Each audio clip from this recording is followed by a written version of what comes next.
भारत और अफगानिस्तान के विदेश मंत्रियों की शुक्रवार को एक अहम बैठक हुई।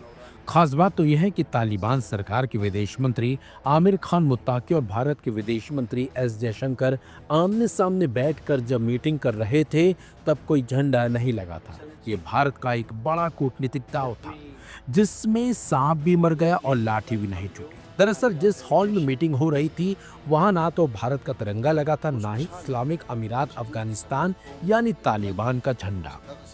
मीटिंग से पहले इस बात को लेकर दुविधा बनी हुई थी कि आखिरकार जब मुत्ताकी और एस जयशंकर के बीच मीटिंग होगी तो आखिरकार किस देश का झंडा लगा था। भारत के इस कदम का कारण यह था कि भारत अभी तक तालिबानी सरकार को मान्यता नहीं दे पाया है। यही कारण है कि ऐसी किसी भी हाई लेवल मीटिंग में तालिबान का झंडा नहीं लगाया जा सकता। इस मीटिंग से पहले तालिबान ने मांग की थी कि भारत उसे औपचारिक मान्यता दे। तालिबान के कतर स्थित राजनयिक कार्यालय के प्रमुख सोहेल शाहीन की ओर से ये डिमांड की गई थी।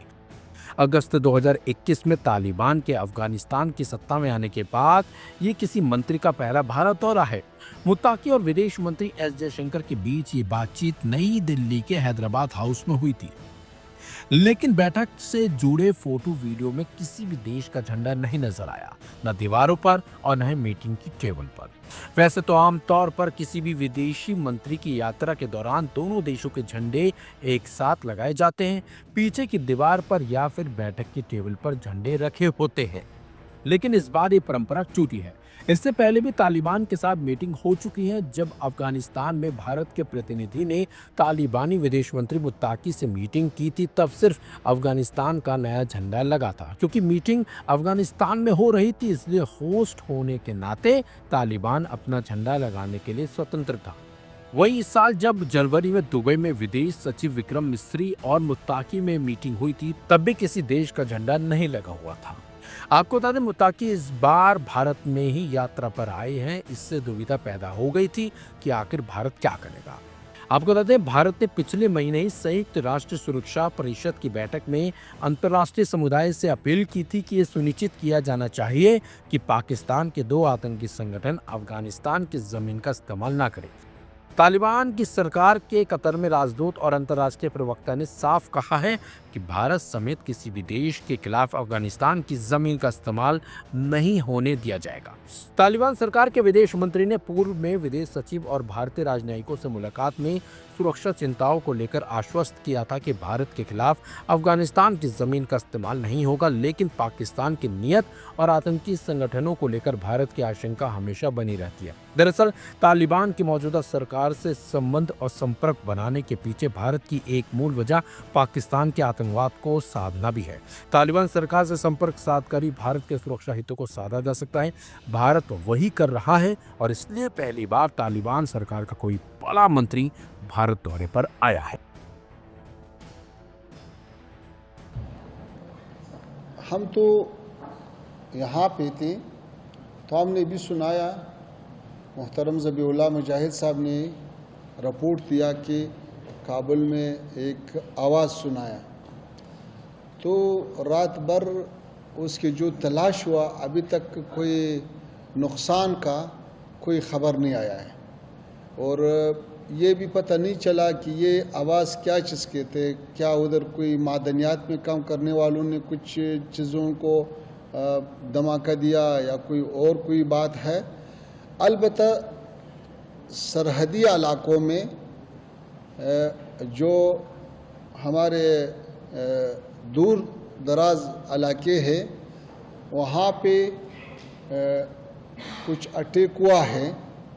हम उसकी मज़म्मत करता है और हम पाकिस्तान हुकूमत का ये काम एक बड़ा गलती समझता है और इससे मसाइल हल नहीं हो सकता है। अफ़गानिस्तान का तारीख़ गवाह है कि ऐसा मसाइल ज़ोर से हल नहीं किया सकता है। तफाहुम और मुज़ाकरात का दरवाज़ा हमने खुला है, तफाहुम होना चाहिए और जो मुश्किलात जिस ममालिक के अंदर है वो अपना मुश्किलात खुद हल करे। जब अल्लाह ताला ने 40 साल के बाद अफ़गानिस्तान को अमन दिया, अफ़गानिस्तान को तरक्की नसीब किया, इस पर कमनीति नहीं होना चाहिए। अफ़गानिस्तान भी इस खित्ते के एक आज़ाद मुल्क है।